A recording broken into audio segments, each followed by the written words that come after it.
The European Union. Sometimes I wonder, and I assume many people wonder the same as well, is the EU just an experiment simply doomed to fail? Or if it will stay as one of the leading powers in the world with a strong economy, a sizable population, and leading quality of life figures? So today, we will do an overview of the current situation the European Union is in. And after that, I'll tell you about 3 future scenarios I think they are most likely to go through in the coming years. Let's set one thing straight. The EU surely doesn't seem as united or as strong as it once was. From Brexit to rising populism in some member states, the European Union really isn't as stable as it was just 10 years ago.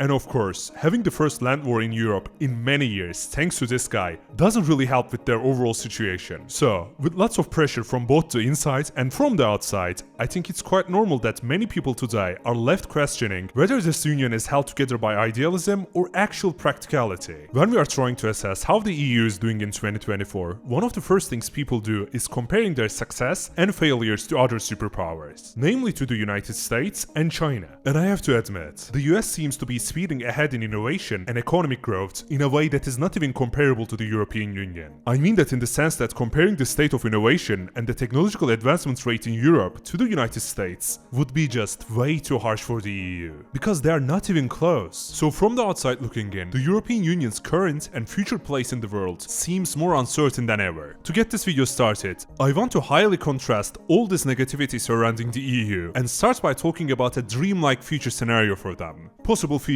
numero uno. I mean number 1 dream scenario for the European Union. Let's just call it the EU Renaissance, cause why not? It sounds extremely cool, no? Anyway, in this feature, the EU overcomes its current challenges and enters a new era of growth and innovation. In order for this to happen, the EU manages to somehow, someway, solve one of the main pain points they have right now, which is slowing innovation and over-regulation to a point where it hinders economic growth. Please don't get me wrong, I'm not saying that all regulation is bad, but in order for the EU to catch up with more competitive economies like the US and China, they definitely need reforms in their regulatory frameworks to foster innovation while still maintaining high standards. If they manage to pull this off, which is easier said than done by the way, but we are imagining the most positive outcome, so who cares? And I feel like many things I'll be talking about in this particular scenario are easier said than done, since it's a dreamlike scenario, you know? So, no more sluggish and non-overregulated version of the European Union means startups start to thrive, investment flows into the region, and Europe is known as a place to actually innovate and grow businesses in. Thanks to that, the EU fixes one of its biggest problems, and that is brain drain. I want to talk about brain drain in regards to European Union a little bit more because I think it's a very unique case. Brain drain typically refers to the migration of highly skilled, educated, or talented individuals from one country to another. This is most of the time in search of better job opportunities and living conditions. Of course, this is absolutely a net negative for the country people are leaving. Brain drain in Europe is especially harmful due to the loss of skilled workers from countries with aging populations, leading to a shortage of talent and worsening demographic imbalances. Due to freedom of movement within Europe, this issue is way more dangerous for them, because it worsens regional disparities within the EU, with wealthier nations benefiting from an influx of talent, while poorer regions suffer further and further. This slows economic growth in countries that need it the most in the Union, as those who leave contribute to the economies abroad while their home countries stagnate. These countries, mainly in the Eastern Europe, are already struggling, so this whole thing creates a vicious cycle of decline. I know, I went on a bit too long of a tangent regarding brain drain, but I just wanted to point out how a dynamic business environment in Europe can reverse this, and how great that would be. So yeah, in our first scenario, the EU does this amazing turnaround, and even starts to attract talent from all over the world, leading to a surge in innovation and productivity. Rather than focusing on bottle caps, this dream version of the EU focuses on becoming a global leader in emerging technologies. Through large-scale public investments and other incentives, Europe becomes a leader in these industries, and even gains a competitive edge over the US and China.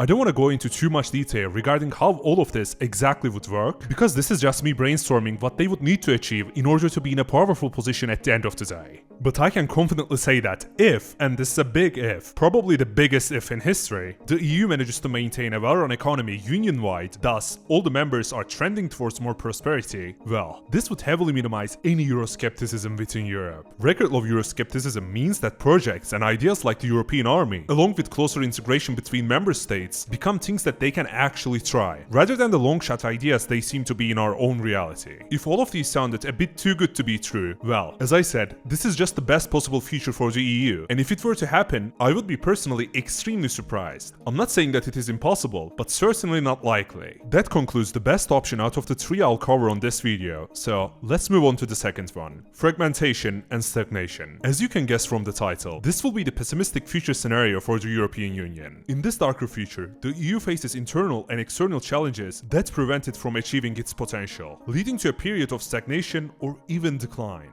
The EU's political cohesion weakens more and more as nationalist and Eurosceptic governments keep coming into power in certain member states. The departure of the UK with Brexit becomes an example to follow for other member states considering leaving the Union. Internal divisions deepen, making it harder to coordinate policies, especially on technology, and of course, economic reform. So, because of all this, Europe struggles to compete with the more dynamic US and China, leading to very slow or completely stagnated economic growth. High levels of unemployment, especially in southern and Eastern Europe, persist, while many younger Europeans start seeking opportunities abroad. Long story short, Europe falls further behind on technological advancements. The next waves of technological revolutions, whether it be AI, biotech, or quantum computing, are led by the US and China, with Europe importing rather than developing these technologies themselves. In this pessimistic world for the EU, Europe remains reliant on the US for defense, through NATO of course. Without the ability to create and use its own technological base, especially when it comes to military applications, Europe loses a remarkable amount of strategic independence. And we are back to the same concept of unending cycle of despair, just like the brain drain situation. Since the European economy is a disaster, the inequality between wealthier countries and relatively poorer ones widens. Of course, this creates extreme social tensions within the Union. Populist and more radical movements gain strength, questioning the benefits of remaining in the EU.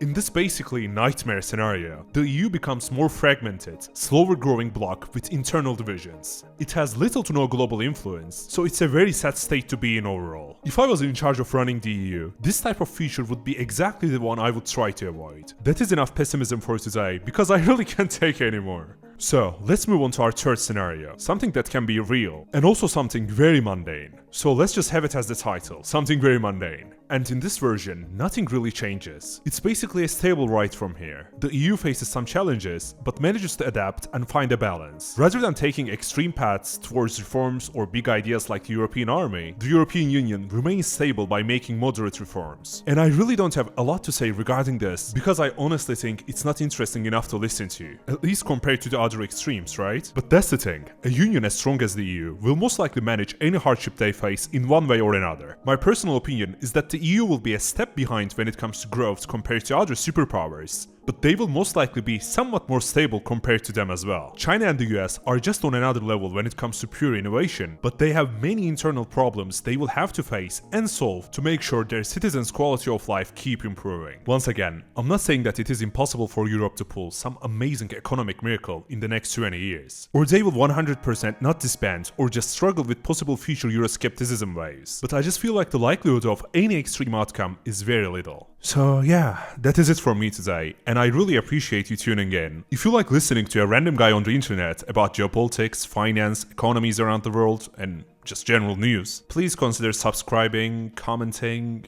telling me what you think. Even that helps a lot. Thank you once again, and please take care of yourself until the next time.